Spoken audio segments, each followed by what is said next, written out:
हाथी के गले में ढोलक। एक दफ़ा महाराजा रंजीत सिंह ने किसी मिरासी पर खुश होकर रुपये और खिल्लत के साथ उसे एक हाथी भी बख्श दिया। महाराजा ने तो बड़ी फयाजी दिखाई, मगर मिरासी बहुत घबराया कि इसे रोज़ दाना चारा कहाँ से खिलाऊंगा और खिदमत के लिए नौकर कहाँ से लाऊंगा।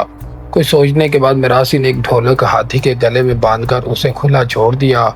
हाथी जिस तरह हर रोज़ किले की ड्योढ़ी पर हाजिर होता था, अब भी सीधा वहीं जा पहुंचा। लोगों ने जो ये नया तमाशा देखा कि हाथी छाछ से कान हिलाता है और ढोलक खुद ब खुद बजने लगती है, तो उसके इर्द गिर्द भीड़ लग गई।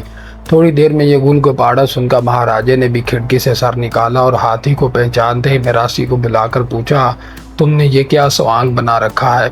मिरासी ने अर्ज की, महाराज हजूर जानते हैं हम गरीब अपना पेट तो पाल नहीं सकते, भला हाथी का पेट कहाँ से भरेंगे। इसलिए जो हुनर खुद जानते थे वही इसे बता दिया है कि ढोलक बजाता और मांगता खाता फिरे। ये सुनकर महाराज हंस पड़े, हाथी को फील खाने भिजवा दी और मिरासी को खजाने से उसकी कीमत दिलवा दी।